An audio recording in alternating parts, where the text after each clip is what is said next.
Hey guys, welcome to the channel. So today I'm out riding. Going to try out the CRF 300L with the Tusk DSports. The only difference is I converted these to tubeless. Check this out. So basically, I took some stuff I had. I'll show you the can, but it's some sealant, and I sealed around here where all the spokes are, all the way around. This is the stem out of the tube, so I cut the stem out of the tube, left a little bit of rubber around it when I cut it out, put it through here, bolted it in, then I sealed it also with this sealant. And it has been overnight and all day yesterday, and we're still holding there. It ain't dropped any on the PSI, so we're good. So I've done the same on the rear as I did the front. And as I said, these are Tusk DSports. They're brand new Tusk DSports, and the Tusk DSport tires are tube type. They're not tubeless tires. So I heard that you could run these tubeless anyway, because people have run them tubeless. You can see it says tube type right there. Hopefully you see that. But I've done the same on the front. Same, cut the valve stem out of the tube, sealed it, mounted the new tires, front and rear. We're going to ride these today, try them out, ride a little bit of street, and then we'll ride some off-road and see what happens. But first video will be street, next video will probably be off-road, so let's go try these out. Here we go. Okay, so this is my Motaz Tractionator Desert HTs. Pretty much shot. This is my Tusk DSports, ready to put them on. But this is what I'm trying here. I got this marine adhesive, 5200 Fast Cure. And I went ahead and sealed it all the way around where the spokes go. This may not work, but we're gonna find out. This is my valve stem off my tube. I actually cut it out of the tube, put it in here, took the nut off, so there's not a nut on this side. There's a nut on this side. That way I have the rubber on this side. Then I went ahead and sealed it with some of this stuff before I put it in the hole.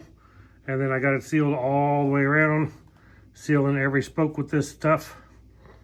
So hopefully this works. But if it does, this is the front one. Don't laugh. This is just stuck on here to hold the wheel up. But this is the front one, done this exactly the same way on the valve stem. I want to let this cure for 24 hours before I go ahead and put this on the bike and try it out. But we're going to see if this works and makes it tubeless. If not, I'll know better next time. Okay, so everything dried. It took actually pretty much a week, from Monday to Sunday, almost a full week for this stuff to set up and dry. But I got the tire mounted. I have sprayed each spoke with soapy water, the bead with soapy water. So far, no leaks around the valve stem. So it's definitely holding air. The test now will be to put it on the bike and run it and see how good she does. But I think it's going to hold up just fine. Now remember too, this is a Tusk DSport, which is a tube type tire. So it's not even rated as a tubeless tire.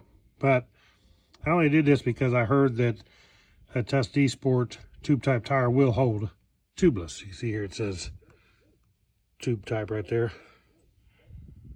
Tusk. But I think we're going to be fine. We're going to put this on the bike, run it, and just see what happens. Okay, front wheel done. Same way. Spray around the bead, around the valve stem, all the spokes, no bubbles. Now the front tire is directional, and of course it is tube type also, Tusk DSport. So ready to have these on the bike and try them out. Okay, so I rode it up to town so far and can't tell no difference at all. It feels just normal, but to let you know, I do have 22 pounds of air in each tire, which is what I normally run. And when I do off-road, I usually run 14, 15, somewhere in there. But feels good. one guy commented when I posted a little short about it that putting that stuff on there is going to make it out of balance and bounce like crazy, which I knew it wouldn't because it don't weigh that much, and I put a pretty even layer, so I can't tell no difference at all. There's no shaking at all. So the cool part about this, and the reason I wanted to do it, was if I'm out of my dual sport out somewhere and I have a flat, it really sucks to have to pull over and change a tube. Well, if it's tubeless, all I can do is carry some plugs and air, and I can plug this thing. So I would definitely much rather plug the tire, pull over, find the hole, plug the tire, than to have to pull the whole wheel off, go through all that trouble trying to find something to lift the bike up, pull the wheel off, take the wheel and tire off, break it down, take the tube out, put in a new tube, and then put it all back on and hope you don't pinch the tube.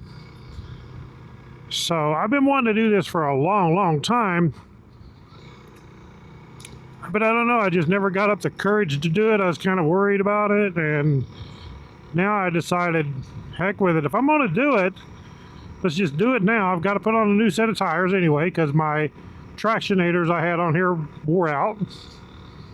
So let's just go ahead and do it right now. If it don't work, it's no big deal. I wouldn't even have to take that silicone off. Well, it's not silicone, it's whatever it is. It's that boat sealant, waterproof sealant. And I can still put the tube in it anyway. It doesn't matter. Plus, now that I'm riding, I don't have to carry two tubes with me, because I can just pull over and plug it, which is a lot better. But I think this is going to be great. So one thing to note, if you do this, is it's not something I'm recommending or condoning you doing. If you do it, it's on your own. I'll post a link to that sealant that I use. I can tell you one thing. I figured it might dry within 24 hours. It actually took 6 days.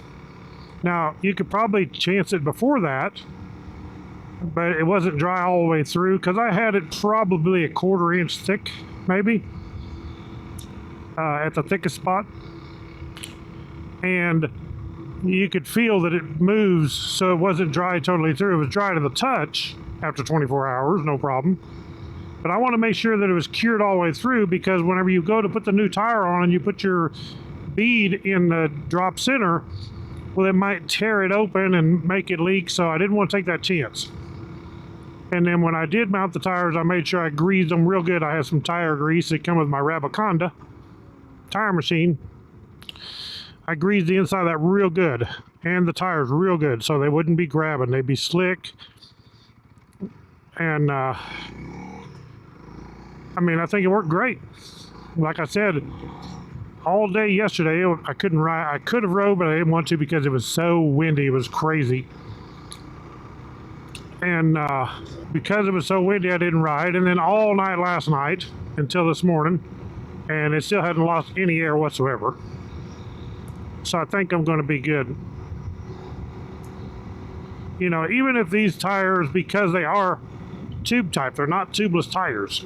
So even if these tires was to leak a little bit of air slowly, it doesn't matter because I check the tires every time I ride anyway before I go. And I know it's not going to leak down in one day or 2 or 3, whatever. It ain't going to leak down that much. But if it did leak a little bit, which it's not, there's no big deal. Like I said, I just, every time I ride, I go check the tires anyway. I don't want to run the wrong air pressure, too low air pressure, especially on paved roads. And I want my tires to last as long as I can possibly get them to last. So far, it feels good. It actually is, as far as shaking, can't feel nothing on the paved road. I run 60 miles an hour. I couldn't feel any vibration whatsoever. And it's just as smooth as can be. Actually, I ain't sure it don't feel smoother than the other set of tires I had on here. It's really smooth right now. It feels good. And as I said at the start of this video, I took my tubes, my old tubes, Be better if you had some that you're not going to destroy good tubes, but if you had some old tubes, and or you could buy stems if you wanted, some metal stems as long as they fit in that hole, or drill the hole out and put bigger stems in it. I didn't want to fool with that. I wasn't going to use the tubes anyway, so I just said, I cut around, I left about a 1/4 inch circle of rubber around that valve stem, stuck the valve stem through with no nut on the back side, and put one nut on the outside. So the back side, it's no nut.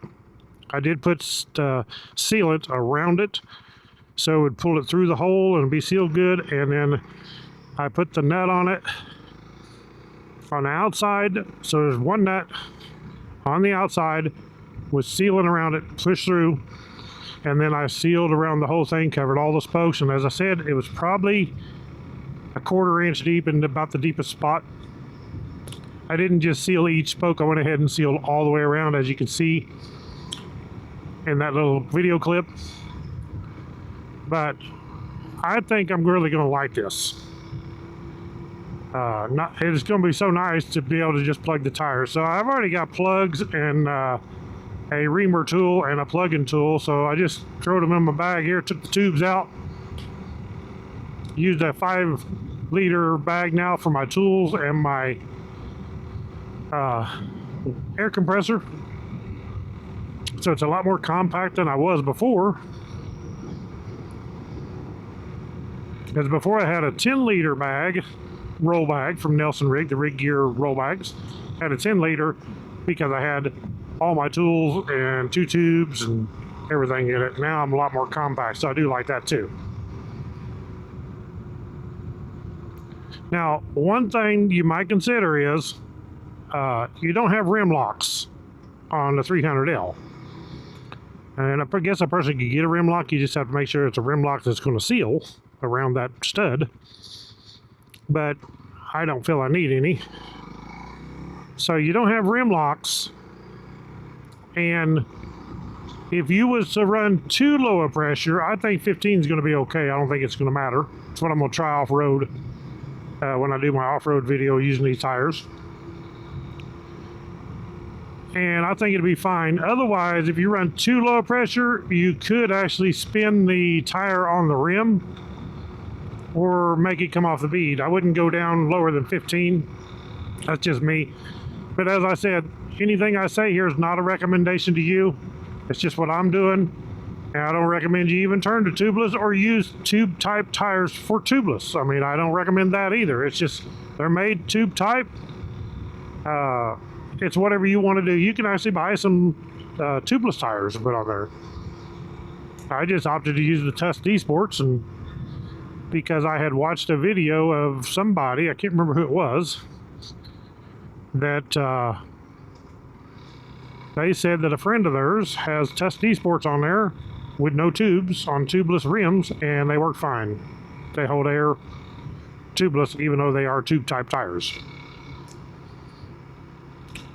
Anyway, guys, I think it's great. I'm actually scrubbing in my tires right now, riding a little paved road around town. When you get brand new tires, they're kind of got an oily film on them. You should actually be careful because they're slick when they're brand new. And ride some, kind of cornering and just kind of scrub in the whole tire just to wear off that oily film. And that way you'll have some traction. But when they're brand new, they really don't have much traction for a little while. But I want to thank you all for watching this video. Please comment, what do you think? Would you try a tubeless? Are you going to try it? You want to try using that stuff I used? You can try that. Do you run Tusk DSports? Comment below. Let me know what you think. Also, if you're going to comment or if you're going to watch this video, please give me a thumbs up. Hit that subscribe button if you're not a subscriber. I really appreciate it. But guys, thank y'all for watching. Right on.